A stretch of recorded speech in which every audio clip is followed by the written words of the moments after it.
எம்பெரும் மொழி தமிழ்மொழி, எம் தாய்மொழி தமிழ்மொழி, நாகரிக வளர்ச்சியின் மூத்த மொழி தமிழ்மொழி, தொன்மையான மொழி தமிழ்மொழி, சிவபெருமானின் உடுக்கை இருந்து வந்த மொழி தமிழ்மொழி, முருகன் அருளிய மொழி தமிழ்மொழி, அகத்தியர் போற்றிய மொழி தமிழ்மொழி, சங்கம் வைத்து வளர்த்த மொழி தமிழ்மொழி என்கிற பெருமையெல்லாம் தமிழ்மொழிக்கே.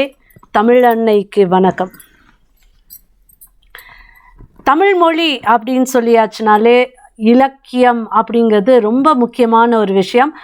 நம்மளோட தமிழ்மொழி சங்கம் வைத்து வளர்த்த மொழி, இலக்கியங்கள் மூலமாக வளர்த்த மொழி. அதாவது மொழியின் மூலமாக சமுதாயமும் சமுதாயத்தின் அறமும் நிறைய நல்ல விஷயங்களும் நம்ம இந்த தமிழ் மொழியால் இலக்கியங்கள் மூலமாக நம்ம முன்னோர்கள் நம்மளுக்கு பதிவு செஞ்சு வச்சுருக்காங்க. இப்போ இதில் சங்க இலக்கியம் அப்படின்னு சொல்லிட்டோம்னா 3 பெரும் சங்க காலங்கள் இருந்தது. இந்த கடை சங்க காலத்தில் உள்ள இலக்கியங்கள் அப்படின்னு பார்த்தோம்னா, இந்த சங்க காலம் 3வது சங்க காலம் அப்படின்னு பார்த்தோம்னா 3ஆம் கிமுல இருந்து 3ஆம் கிபி வரைக்குமான காலகட்டத்தை குறிப்பிடுது. இதில் பெரும்பாலும் நம்ம பார்த்தோம்னா எந்த விஷயத்தில் இலக்கியங்கள் ஏற்றப்பட்டது அப்படின்னா 2 பிரிவாக நம்ம பார்க்கலாம். ஒன்று அறம், இன்னொன்று புறம். அறம் அப்படிங்கிறது ஒரு மனிதனின் உள்ள சிந்தனைகள். அது அன்பாக இருக்கட்டும், காதலாக இருக்கட்டும், சந்தோஷமாக இருக்கட்டும், துயரமாக இருக்கட்டும், இந்த மாதிரி விஷயங்கள். புறம் அப்படிங்கப்போ வெளியில் உள்ள மனிதனுக்கு வெளியில் உள்ள, அதாவது நம்ம சமுதாயத்தில் உள்ள சில விஷயங்கள்.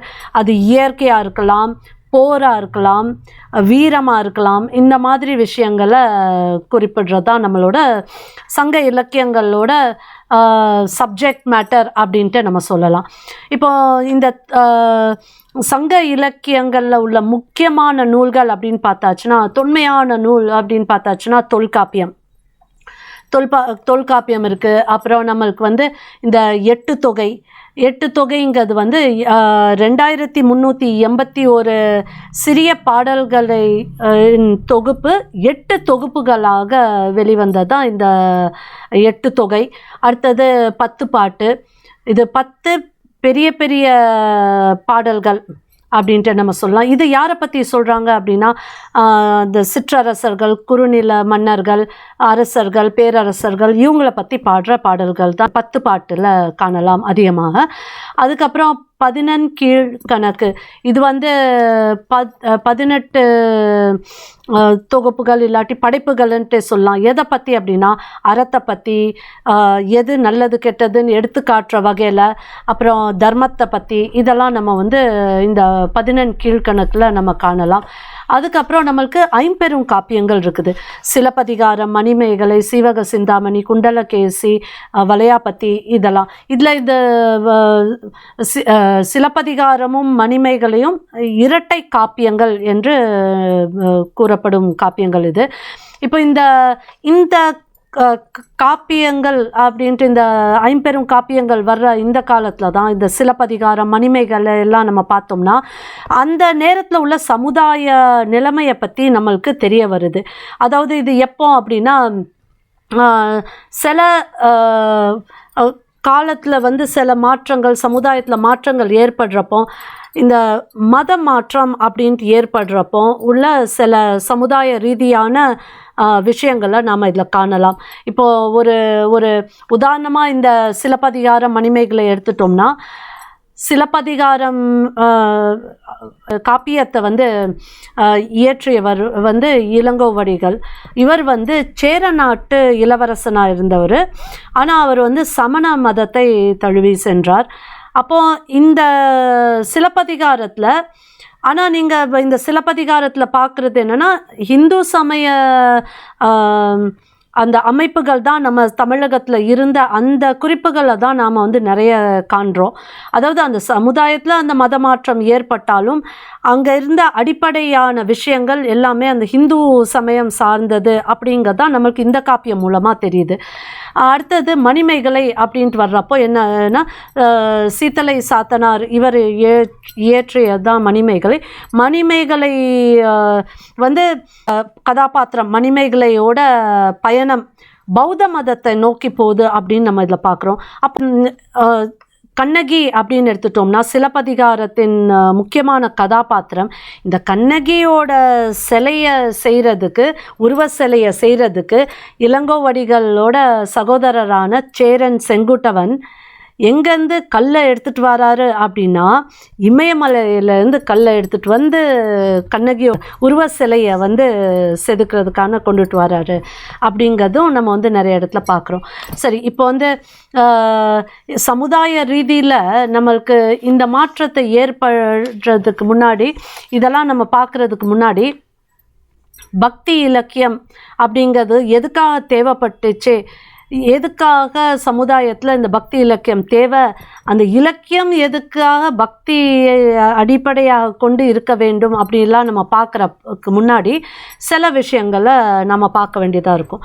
அதாவது தமிழர் பண்பாடு அப்படிங்கிறது வந்து ரொம்ப பழமையான ஒரு விஷயம். இப்போது பண்டை தமிழர்கள் வந்து பூலோக நிலப்பரப்பு அமைப்பவே வந்து 5ஆக பிரித்த பெருமை தமிழருக்கே. அப்போது நம்ம மக்களுக்கு வந்து பூலோக அளவுக்கான அந்த ஞானம் இருந்திருக்கு, விஞ்ஞானம் இருந்திருக்கு, scientific division of the geographical features of the lands of the world அப்படின்ட்டு இந்த பூலோக அமைப்பையும் 5ஆக பிரிக்கிறதுக்கான தன்மை, அந்த ஞானம் நம்ம தமிழர்களுக்கு இருந்திருக்கு. அதனால்தான் நம்ம தொல்காப்பியத்துலேருந்தே நம்ம பார்க்குறோம் ஐந்திணை பற்றியான குறிப்பு. ஐந்திணைங்கிறது இந்த 5 நிலத்துக்கான குறிப்புகள், இல்லாட்டி இப்படி கிளாஸிஃபை பண்ணப்பட்டிருக்கு, பிரிக்கப்பட்டிருக்கு அப்படின்ட்டு. இன்னொன்று, அதாவது இந்த 5 என்னென்னா குறிஞ்சி, முல்லை, மருதம், நெய்தல், பாலை. இன்னொன்று என்னென்னா, சரி இது நிலப்பரப்பை நாம் வந்து பிரிச்சிட்டோம், இதோட விடலை நம்ம முன்னோர்கள். இந்த ஒவ்வொரு நிலப்பரப்புக்கும் ஒரு தெய்வத்தை தலைவனாக நியமிக்கிறாருங்க. அதாவது அடிப்படையாக நம்ம தமிழரோட பண்பாடே வந்து இறைவனோட சரணாகத்தியில் தான் ஆரம்பித்து சரணாகத்தியில் தான் முடியுது. நம்ம முன்னோர்கள் என்ன நம்பியிருக்காருங்க அப்படின்னா, இந்த பிரபஞ்சம், இந்த உலகம், இதில் இருக்க தத்துவங்கள் அனைத்தையும் படைத்தவன் இறைவன். அப்போது அந்த இறைவனோட படைப்பில் தான் நாம் வாழ்கிறோம்.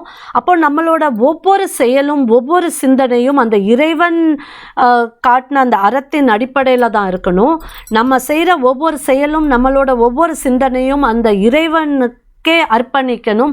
அப்படிங்க அந்த அடிப்படை நோக்கத்தில் தான் தமிழர்கள், ஆதி தமிழர்கள், நம்ம முன்னோர்கள் நினச்சி வாழ்ந்திருக்காங்க. அப்படிங்கிறதுக்கான சான்று தான் இந்த ஐந்திணை.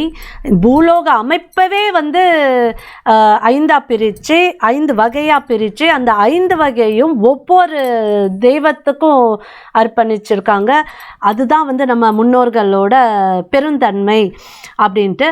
அப்போ அவங்க வந்து ஞானிகளாக இருந்திருக்காங்க அப்படின்னு தான் நம்ம சொல்லலாம். அப்போது இந்த குறிஞ்சி அப்படிங்க இந்த நிலப்பரப்பை வந்து செய்யோன் என்கிற முருகன் தான் இதுக்கு தலைவர்.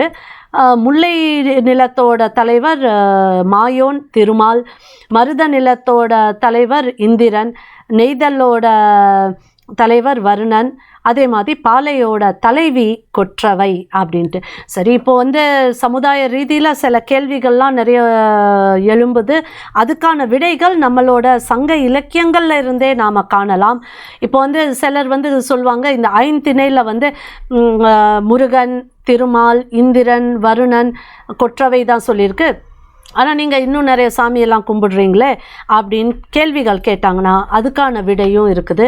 அதாவது நம்மளோட பாரத தேசம் முழுவதுமே இந்து தர்மத்தின் அடிப்படையில் பார்த்திங்கன்னா 6 மார்க்கங்கள் உண்டு. 6 மார்க்கங்கள் என்றால் இந்த 6 மார்க்கங்கள் மூலமாக நாம் வந்து இறைவனை அடையலாம், மோட்சத்தை அடையலாம் என்கிற கோட்பாடு தான். அதாவது இந்த 6 மார்க்கங்கள் என்பது தான் ஷண் மார்க்கம். ஷண் என்றால் 6 என்ற அர்த்தம். 6 மார்க்கங்கள் என்னென்ன அப்படின்னா சௌரம், சைவம், வைணவம், கானபத்தியம், சாக்தம், கௌமாரம் அப்படின்ட்டு இந்த 6 மார்க்கங்கள் உண்டு. இப்போ இந்த 6 மார்க்கங்களும் நம்மளோட சங்க இலக்கியத்தில் நாம் காண்றோமா, அதுக்கப்புறம் வந்த இலக்கியங்களில் நாம் காண்றோமா அப்படின்னு பார்த்தா, தமிழர் இலக்கியம் அப்படின்னு சொல்லியாச்சுனாலே இந்த ஷண்மார்க்கமும் அதுக்கு அடிப்படை தான், வேதம் அதுக்கு அடிப்படை தான். நம்ம இறை ஞானம் பாரதம் முழுவதும் இருக்க அதே இறை ஞானம் தான் நம்ம தமிழர்களுக்கும் இருந்திருக்கு. அதே தான் நம்ம தமிழ் இலக்கியங்களிலையும் நாம் காணலாம் என்பதற்கு நான் இப்போ நிறைய குறிப்புகள் சொல்ல போகிறேன், இந்த பார்க்கலாம். இப்போது சௌமாரம் அப்படிங்கிறது வந்து சூரிய வழிபாடு. இப்போ இந்த சூரியனோட வழிபாடு அப்படின்னு பார்த்தாச்சுன்னா நம்ம பொங்கல் விழா கொண்டாடுறோம். சூரியனோட கோயில் கட்டப்பட்டிருக்கா இல்லையா அப்படின்னா ஒரு காலகட்டத்துக்கு அப்புறம் தான் கற்கோயில்கள் கட்டப்பட்டுச்சு. அது வரைக்கும் உள்ளத்துலேயே உணர்கிற அந்த உணர்வோ ஒரு கல்லை வச்சு வணங்குற அந்த சம்பிரதாயமோ இருந்திருக்கு. பட் கோயில் வந்து அதுக்கு கட்டுறதுக்கு வந்து அதுக்கு ஒரு பிற்காலத்துக்கு அப்புறம் தான் உருவாயிருக்கு. இப்போ நம்ம ஆதி தமிழர்கள் அப்படின்னு பார்த்தாச்சுன்னா கூட, நம்ம சங்க இலக்கியங்கள்னு பார்த்தாச்சுன்னா கூட இந்த பொங்கல் விழா, சூரிய வழிபாடு, அந்த அதுக்கான குறிப்புகள் நம்மளுக்கு தொல்காப்பியத்தில் இருக்குது, புறநானூரில் இருக்குது, கலித்தொகையில் இருக்குது. அப்போ பொங்கல் விழா நாம் இன்றைக்கும் கொண்டாடுறோம் சூரிய பகவானை வழிபட்டு தான். அப்போ அந்த சௌமாரத்துக்கு நமக்கு கோயில்கள் நிறைய இல்லைன்னா கூட நம்மளோட அன்றாட வாழ்க்கையில் நாம் அந்த சூரிய வழிபாட்டை தினமும் செஞ்சுட்டு தான் இருக்கிறோம் ஏதோ ஒரு வகையில் அப்படிங்கிறது குறிப்பிடத்தக்கது. அடுத்தது சாக்தம்னா சக்தி வழிபாடு. இப்போ சக்தி அப்படிங்கிறது துர்கை அம்மன், காளியம்மன், பார்வதி தேவி, இந்த மாதிரி பல பேர்கள். நம்ம தமிழகத்தில் நாம் கொற்றவை அப்படின்னு சொல்கிற அந்த ஐந்திணையில் உள்ள அந்த கொற்றவையை வந்து சக்தி ரூபமாக தான் நாம் பார்க்குறோம். அப்போது இந்த கொற்றவையோட சக்தி ரூபத்தை வந்து சிலப்பதிகாரம், புறநானூர் இதிலெல்லாம் வந்து நாம் சக்தியை வந்து கொற்றவையை வந்து போருக்கான தேவியாக பார்க்குறோம். இன்னும் வந்து இவர் சோழ ஜெயம் கொண்டான் அவரோட கலிங்கத்து பரணி அதில் வந்து காளி தேவியை வந்து எப்படி ஆதி தமிழர்கள் இந்த காளி வழிபாட்டில் ஈடுபட்டிருக்காங்க அப்படிங்கிறதுக்கான குறிப்புகள் இதில் நம்ம காணலாம். அப்போது இந்த கொற்றவைங்கிறது வந்து நமக்கு சக்தி ரூபமாக தான் நாம் வந்து வழிபட்டு வந்துட்ருக்கோம். இது அப்போது சௌரம், சாக்தம் ரெண்டுமே நம்ம தமிழர் பண்பாட்டில் இருந்திருக்கு. அடுத்தது கௌமாரம்ங்கிறது முருக வழிபாடு. முருகனை பற்றி குமாரரை வழிபடுறது தான் கௌமாரம். இது வந்து சொல்லப்போனால் பாரத தேசத்தில் பல இடத்துல இந்த கௌமாரம் படையெடுப்பாளர்கள் வந்ததுக்கப்புறமா அது அழிஞ்சு போன நிலையில் வந்து தமிழகம் வந்து இந்த கௌமாரத்தை தூக்கி நிறுத்தின பெருமை தமிழர்களுக்கு. இன்னமும் உலக அளவுக்கு இந்த கௌமாரத்தை முருகனோட சிறப்பை எடுத்துகிட்டு போகிறோம்னா அது நம்ம தமிழ் இலக்கியங்கள் மூலமாக தான். நம்ம அதை இன்னும் அதாவது பாதுகாத்துட்ருக்கோம். இதை வந்து நாம் உலகத்துக்கே எடுத்துகிட்டு போகிறது நம்ம தமிழரோட இலக்கியங்கள் மூலமாக தான் எடுத்துகிட்டு போகிறோம். அப்போ கௌமாரத்தை வந்து நிலைநாட்டணும் அப்படின்னா அதுக்கான அடித்தளம் நம்ம தமிழகத்துலேருந்து தான் கிடைக்க போகுது அப்படிங்கிறது வந்து நம்மளுக்கு பெருமையான ஒரு விஷயம். கௌமாரத்தை அழியாமல் காத்த நம்ம தமிழ் முன்னோர்களுக்கு கோடி நமஸ்காரங்கள். முருக வழிபாடு அப்படிங்கிறது தமிழகத்தில் இன்றைக்கும் சிறப்பாக தலையோங்கி நிற்கிது அப்படின்னா அதுக்கு பல புலவர்கள், பல முன்னோர்கள் அதுக்கான காரணம். முக்கியமாக நம்ம சொல்லணும்னா நக்கீரரோட திருமுருகாற்றுப்படை. இது வந்து இதில் அந்த இது 10 பாட்டில் ஒரு முக்கியமான ஒரு படைப்பு. இதில் முருகனோட அறுபடை வீடு பற்றியும் குறிப்புகள் நம்மளுக்கு இதில் கிடைக்குது. சரி, இப்போ வந்து சௌரம், சாக்தம், கௌமாரம் 3 முடிச்சிட்டோம். அடுத்தது நம்ம கானபத்தியத்துக்கு வரலாம். விநாயகர் வழிபாடு.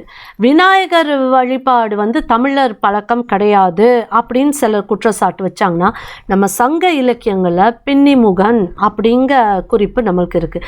யானை வழிபாடு அப்படிங்கிறது கோயிலுக்கு வெளியில் உள்ள யானையை வந்து திருமணமாக திருமணமாகாத பெண்கள் போய் வழிபட்டா அந்த யானைக்கு வந்து சோத்து உருண்டையை ஒன்று கொடுத்துட்டு அதுக்கப்புறம் அந்த சோத்தை உண்ணுனா திருமணமாகாதவங்களுக்கு திருமணம் நடக்கும், நல்ல சுபிக்ஷம் ஏற்படும். இதெல்லாம் வந்து ஒரு நம்பிக்கையாக நம்ம சங்க இலக்கிய காலத்திலேயே சங்க காலத்திலேயே மக்களோட மனசில் இந்த நம்பிக்கை இருந்திருக்கு அப்படிங்கிறது குறிப்பு. இப்போ இந்த யானை அப்படின்னு சொல்லியாச்சுனாலே யானை முகன் அப்படின்னாலே விநாயகரை தான் நாம் வந்து நினைக்கிறோம். சரி, அப்போ வந்து விநாயகரோட அந்த பேர் கணேஷா, விநாயகர், இந்த மாதிரி லம்போதரா, இந்த மாதிரி பேர்லாம் இல்லாமல் பின்னிமுகன் அப்படிங்கிற பேர் இருந்திருக்கு. இன்னும் வந்து சில குறிப்புகளில் வந்து இப்போ வள்ளி வந்து முருகன் காதலிக்கிற அந்த நேரத்தில் விநாயகர்கிட்ட போய் முருகன் வந்து ஒரு உதவி கேட்குறாரு. அப்போது வந்து விநாயகர் வந்து யானையாக வந்து வள்ளியை துரத்துறாங்க. அதை பயந்து போன வள்ளி வந்து முருகன் கிட்ட வராங்க. முருகன் உடனே வள்ளியை காப்பாற்றி வள்ளி முருகனுக்கு இடையிலான அந்த காதல் மலர்றதா நம்ம சில குறிப்புகள் பார்க்குறோம். அப்போது அங்கே வந்து விநாயகர் அந்த யானை ரூபத்தில் வராரு. அப்போ அந்த யானை அப்படிங்கிறது வந்து விநாயகரை தான் குறிக்கப்படுது. ஸோ இதெல்லாம் நம்ம பார்க்குறப்போ விநாயகரை நாம் வந்து யானை ரூபத்தில் வழிபடுறோம் அப்படிங்கிறது தெளிவாகுது. இது நம்ம சங்க இலக்கியங்கள்லேயே இருக்குது. இப்போ இன்னும் நம்ம பார்க்கணும் அப்படின்னா நக்கீரரோட திருமுருகாற்று படையில் வந்து பிற்காலத்தில் சில புலவர்கள் இயற்றிய சில பாடல்களும் இதில் சேர்க்கப்பட்டிருக்கு. அதில் உள்ள ஒரு பாடல் தான் முருகனே செந்தில் முதல்வனே மாயோன் மருகனே ஈசன் மகனே ஒரு கை முகன் தம்பியே நின்னுடைய தண்டைக்கால் எப்பொழுதும் நம்பியே கைத்தொழுவேன் நான் அப்படிங்கிற அந்த பாடலில் வந்து இந்த ஒரு கை முகன் அப்படிங்கிறது வந்து விநாயகரை குறிக்குது அப்படின்னு தான் நம்ம எடுத்துக்கிடணும். சரி, இப்போ வந்து நம்ம இந்த ஷண்மார்க்கத்தில் சௌரத்தை பார்த்துட்டோம், சாக்தத்தை பார்த்துட்டோம், கௌமாரத்தை பார்த்துட்டோம், கானபத்தியத்தை பார்த்துட்டோம். இன்னும் மீதி இருக்கிறது சைவம் வைணவம்.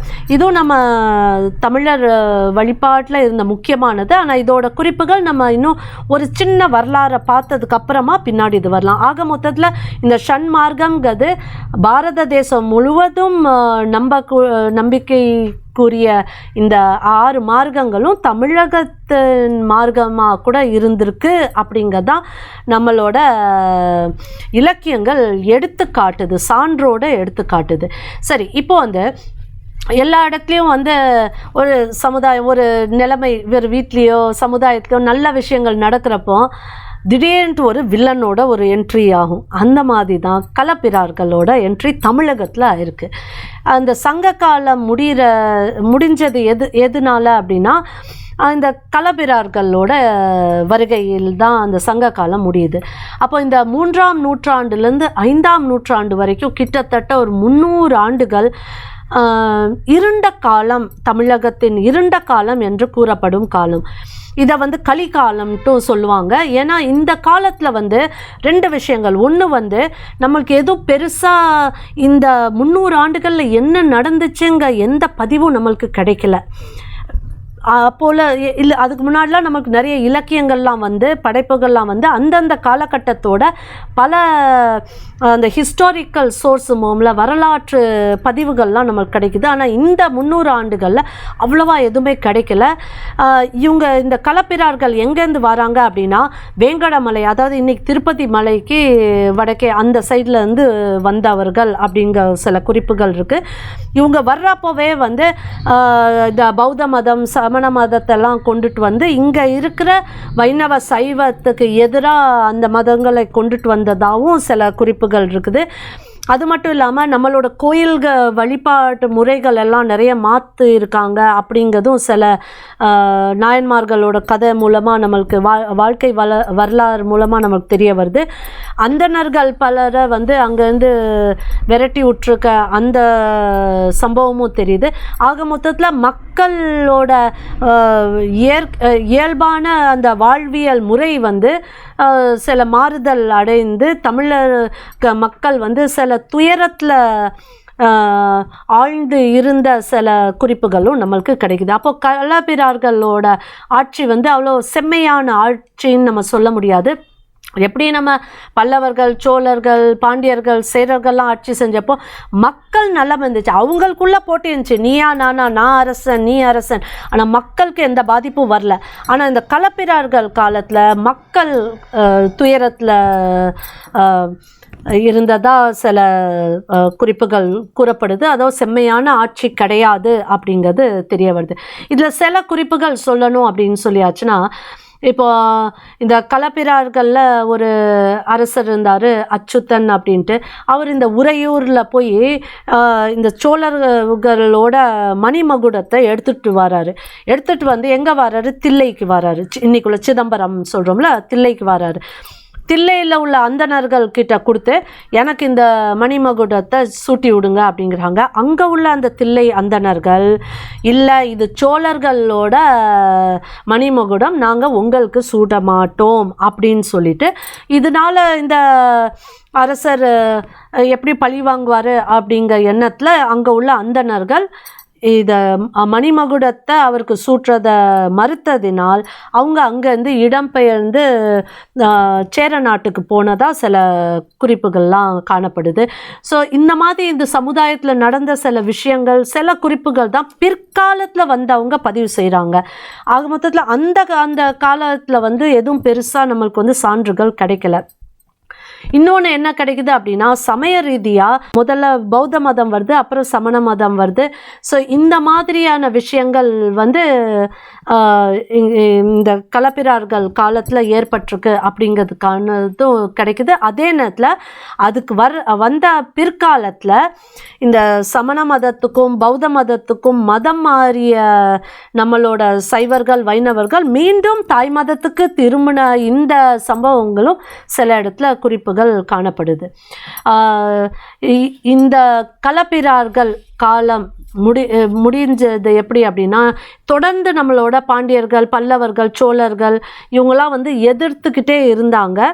ஆனால் களப்பிரர்கள் ஸ்ட்ராங்காக 300 ஆண்டுகள் இருந்தாங்க. ஒரு காலகட்டத்தில் இந்த 5ஆம் நூற்றாண்டில் என்ன ஆகுது அப்படின்னா, பல்லவர்கள் முதல்ல இந்த களப்பிரர்களை தோக்கடிக்கிறாங்க. அங்கங்கே அதுக்கப்புறம் சோழர்கள், பாண்டியர்கள் அவங்களும் ஒவ்வொரு இடத்துலையும் அவங்கள தோக்கடித்து மீண்டும் இந்த பல்லவ, சோழ, பாண்டிய ஆட்சி அங்கே தமிழகத்தில் தலையோங்கி நிற்குது. இந்த காலத்தில் வந்து களப்பிரர்கள் முழுமையாக அழிக்கப்படுறாங்க. அப்போ நம்மளோட இந்த பல்லவர்கள், சோழர்கள், பாண்டியர்கள் இவங்களோட ஆட்சி வந்ததுக்கப்புறமா முதல்ல என்ன நடக்குது அப்படின்னா, ஒரு 2 நூற்றாண்டுக்கு இந்த களப்பிரர்கள் சீர்குலைச்ச சமுதாயத்தை சீரமைச்சு ஓங்கி நிற்க செய்கிறாங்க. அதாவது அட்மினிஸ்ட்ரேஷனை ஸ்ட்ராங்காக ஆக்குறாங்க.